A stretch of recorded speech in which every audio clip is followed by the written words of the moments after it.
If you're not tracking your snoring, then you may like having sleep apnea because tracking snoring is one of the best ways to actually gauge your progress if you're someone who maybe you tried a CPAP or it just doesn't work for you and you're still having snoring at night. This is one of the best metrics to see how your interventions, whether it's nutrition, routines, how they're impacting your sleep. Because when you don't have something to track, it becomes so hard to change, and then you just feel like you're helpless, hopeless, and like not getting anywhere with sleep apnea, and you're stuck with this forever. But when you're able to track this and change it properly, that's when everything opens back up again, where you have that freedom back in your life and back in your nights because you're not strapped to a machine or having to worry about other people hearing you snore. So that's why I want to get into this here, of where we're talking about what are going to be the best ways for you to actually track your snoring. So make sure you stick around for this whole episode.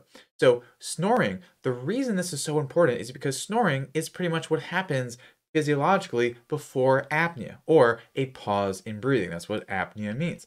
So, when we think about why that happens here, everybody's favorite handy dandy physiology here, when we think about apnea, pretty simply, if we imagine an airway here, okay, you have a mouth that looks like a upside down T-Rex, and pretty much what happens with apnea is that you have the tongue slide back all the way to the back here, blocks off the airway, you can't breathe, you wake up gasping for air, and your heart's maybe pounding, or you do this a little bit, but either way, you wake up feeling like absolute garbage, right? So that's apnea. But what's snoring?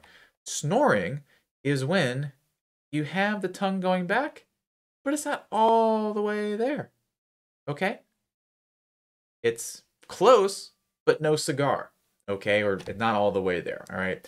I don't smoke cigars, nor do I condone the smoking of cigars because tobacco in the oral cavity is not great. So, with this, when you have a small passageway, this is exactly how a whistle works, right? You purse your lips together like this, and then you blow. Okay, and I won't blow because one, I can't whistle, and two, that would be very bad to just whistle into a microphone and be like, "Can you guys hear that?" Kind of beyond the point. But what happens here? You have a smaller airway. You have airflow still going. You're going to have turbulent air. Okay, turbulent air is what snoring is. So snoring is pretty much the first step to a apnea. Okay, snoring will precede apnea. Okay, it's not always one for one, but if you're having more snoring, that means you're having more apnea. Period. End of story. Now, this will happen. It really originates from down here. Yes, the whistle itself will be within the turbinates, within your nasal cavities, but nonetheless, it's a spectrum. Okay, snoring and then apnea. Okay, so if there was a way to track this, because if they correlate, wouldn't that be a good idea? I think it might be because you cannot change what you don't track. That's why when we're working with our patients, we're tracking a whole bunch of things. Okay? And this may be one variable. All right. So when we're really advocating for this, it's just really to make sure you have something you can watch over time so you can actually know what's helping, what's hurting, what's not really sort of helpful at all, right? When you don't have something, again, it's like trying to drive without a map, without a GPS, no iPhone, no Android, no nothing. You're just out there. And you're not going to stop and ask for directions. Let's be honest. You're just not going to do that. You're lost. Okay? So having just something on your dashboard is incredibly helpful. Now, what we need to talk about is the following here. Let me zoom out a little bit so you can see this more clearly. Okay. Here's the 3 top mistakes when tracking snoring. Number 1, you get caught up in the day-to-day data. Number 2, you're not zooming out.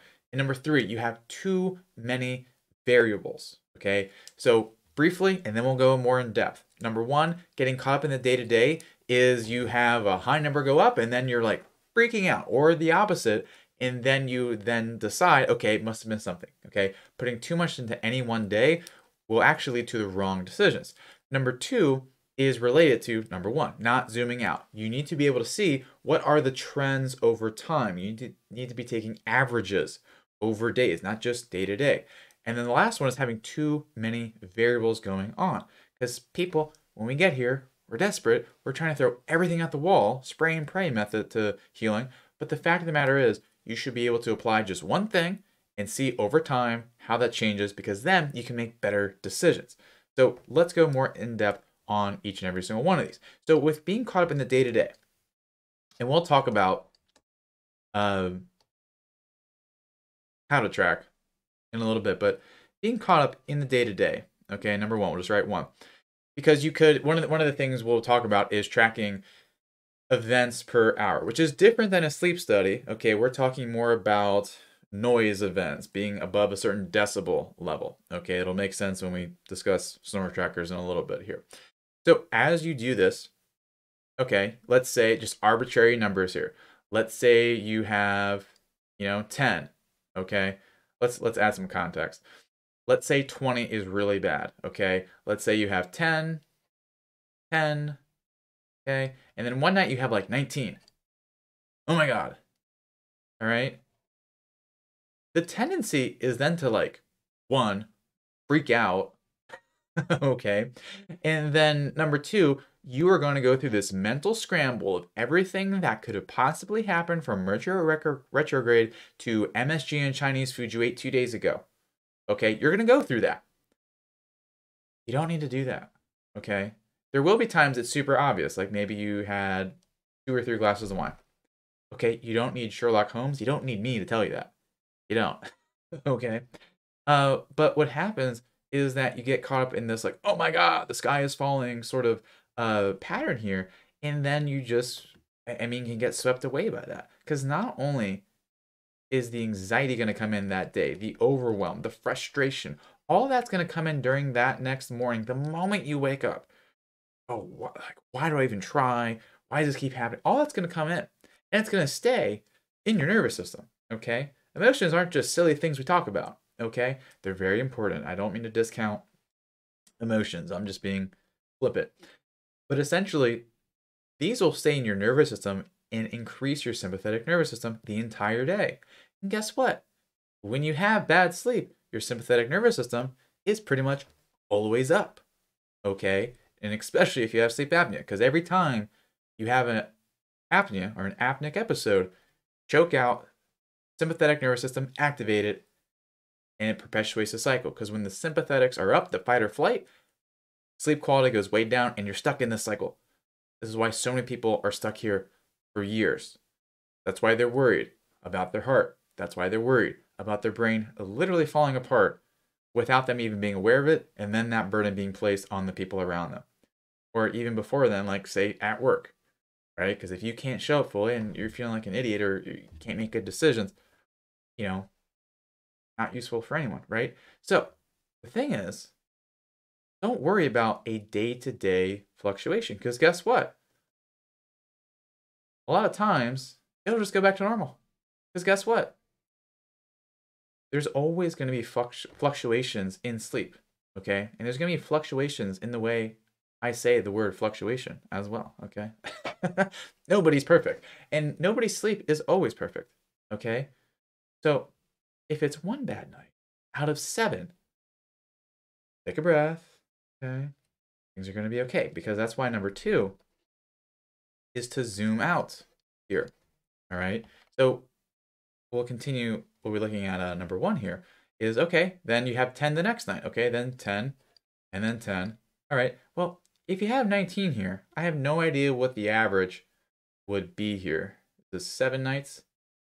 Okay, so I think the average would be around 12 here, okay?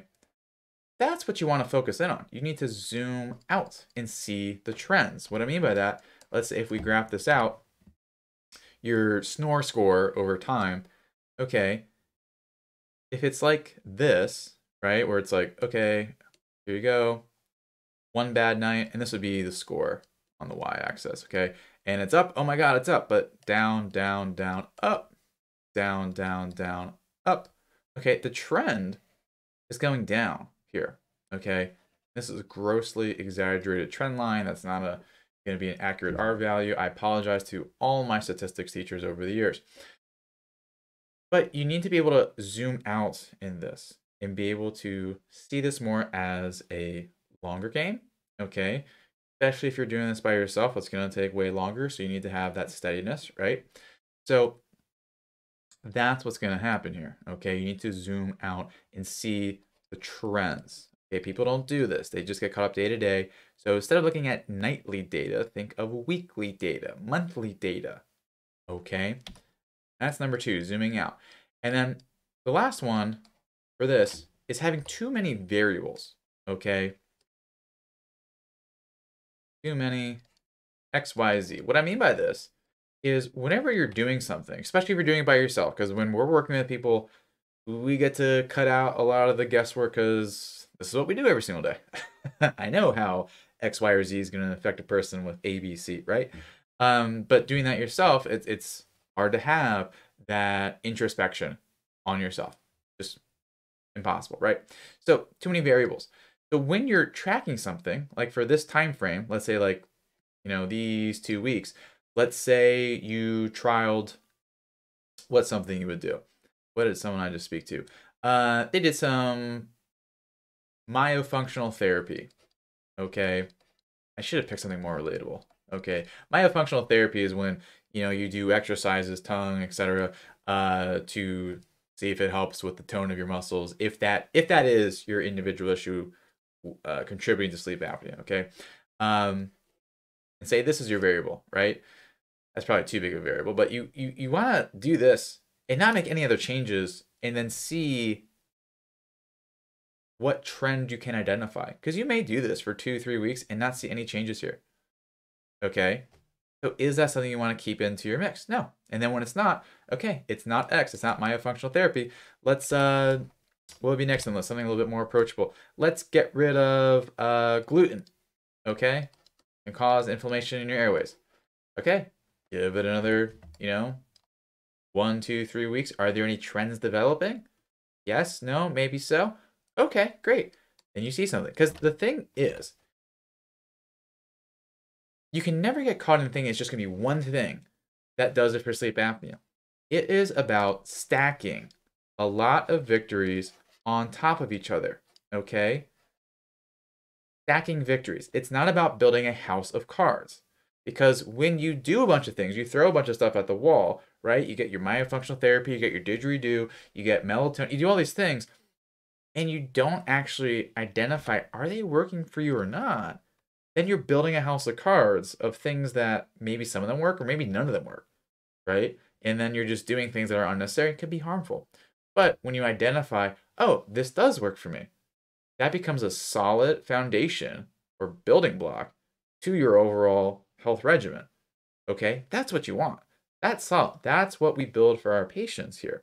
Okay, so for you, as you're doing that, yes, you may have been here a while, and it's the more you're able to have that steady hand, the more you can get out of it. Okay, so just take it steady. Okay, I know there will still be difficulties, life getting in the way, having a lot of duties, obligations, responsibilities on you, whether it's your kids, grandkids, just steady, one variable at a time, and that will also make it easier for you to stick.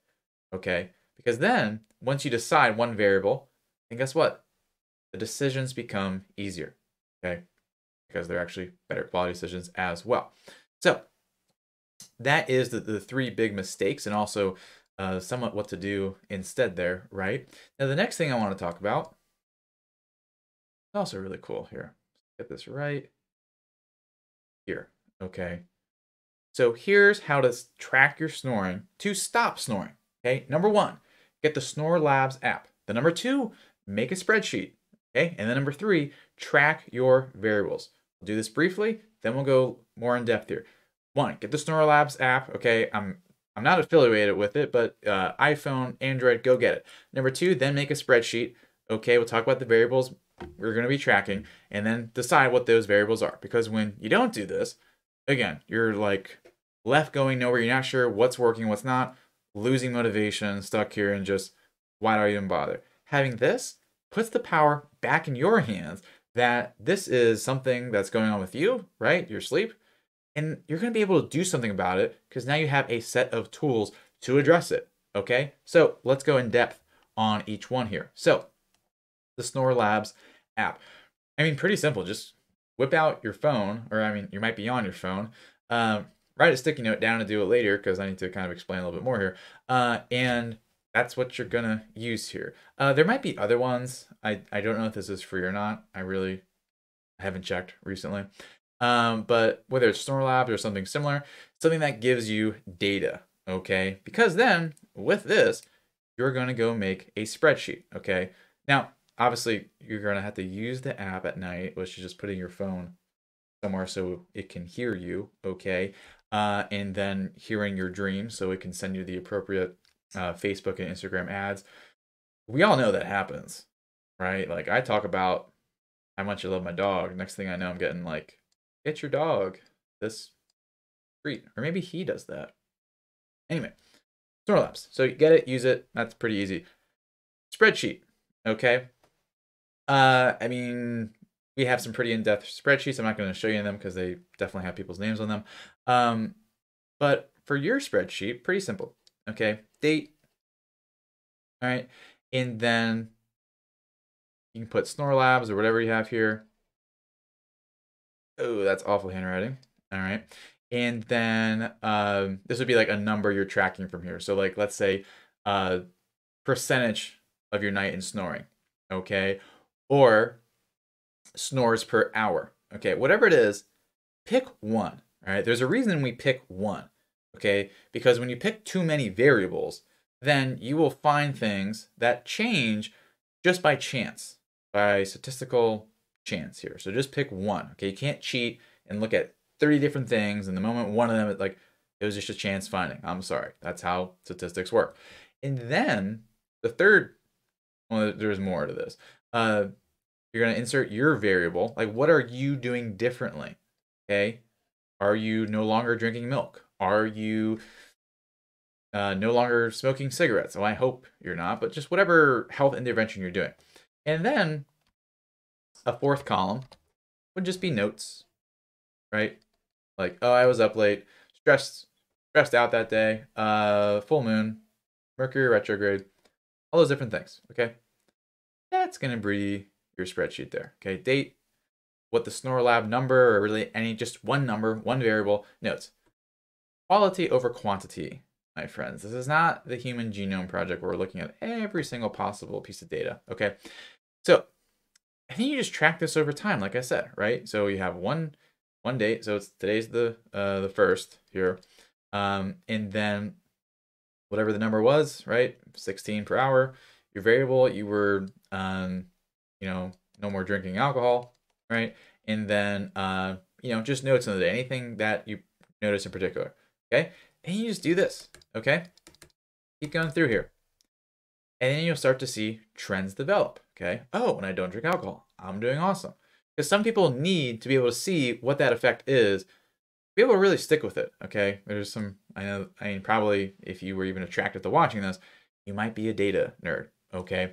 So that's how you would want to go about this. And then really taking it a week at a time, because then you would take out your handy dandy calculator, or if you're really crafty, you can just highlight all the cells here in Excel or Google Sheet and just get the average. What was it? Okay, and then just see how that number changes with time. Okay, and then from there, you make your adjustments, right? Is this a card? Is this a solid brick? What am I gonna do here? Okay, so what you need to decide on right now, okay, because you've written down you're gonna get Snorelabs, right? Then pick how you're gonna use your spreadsheet. And this could just be written down like I have here. This is very rudimentary, but you could use Google Sheets, you could use Excel, you could use just pen and paper, no card near the nightstand, right? Okay, because ideally you wake up, check this, right? And then just write it in. Boom, done. Or maybe you do this while brushing your teeth, right? Why not multitask? So that's what you need to decide in doing here. Because again, remember, you want something different, you take different action, and that comes from change. That comes from a decision. So just decide. You're gonna get the app. This is my top secret psychological tricks, just telling you what you're going to do. Make your spreadsheet and decide on what your variables are. You can do a brain dump on what variables you want to try out here, okay? And take it one at a time. Okay, take it one at a time. Okay, so as you're doing this, I just can't send you out into the wild, okay? Because there's gonna be things ahead. There's gonna be progress, okay? Because just from nature of tracking something and just monitoring and going through, you're gonna have like, oh, okay, I'm learning this and that. You're gonna feel better, and then you may slow down, okay? Because a lot of times we run out of variables, right? Or we do something and it doesn't work like we hoped it would, and it's like, okay, what the heck's going on? And then eventually there's a point where you feel completely stalled here, okay? So just keep that in mind here, because if you start to slow down, start to stall, just give yourself some grace. It's part of the process, because anytime you come up against one of these, it's just a sign you're at the edge of your limitation, and then it's just about getting through to the other side, right? It may be an insight, maybe trying something else. Whatever it may be, remember, the way to get there is with a decision. And then once you get to a place where you are slowing down yourself, it's just deciding on what that next step may be for you, okay? Because you're always one decision away from the next step to bring you back to who you are, okay? Because as you're improving, that's when everything opens back up again, right? Because when you have your sleep, when you have your ability to be like refreshed in the mornings are completely different, right? The abundance of choice. If you want to be able to go on a walk, if you just want to like hang out with people in your family, your dog, whoever it may be, right? That's what you have back.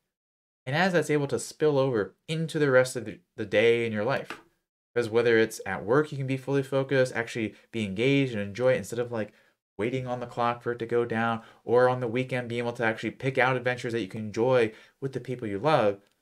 That's what happens when you make a decision and a choice in your health. Okay, so there you go.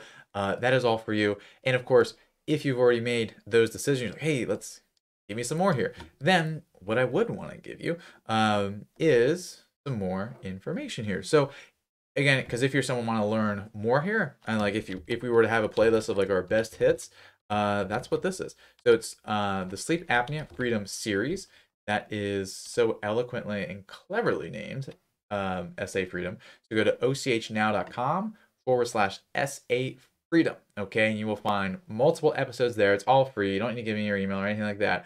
Just there. Go to the episodes. It will give you a lot of variables to actually track. Okay, to input there. Okay, now if you are someone who, maybe you already feel like you're at a wall and you see this, okay, sounds great, and you see how you can make some progress, and at the same time, what you want is like the fastest progress. You want to be able to be like done with this. You want to be able to safely and confidently know you can be done with snoring, done with the CPAP, done with waking up as this like half version of you and living like that in fear of all the moments you're missing now and possibly in the future. So if you're someone who wants to get back to your best self as quickly as possible, then you want to go to ochnow.com/talk. And once you're there, you'll see a form and you just fill that out, and then you just pick a day and time on the calendar there. So that's ochnow.com/talk. All right. Thanks so much for watching. Make some good decisions, and we'll talk soon.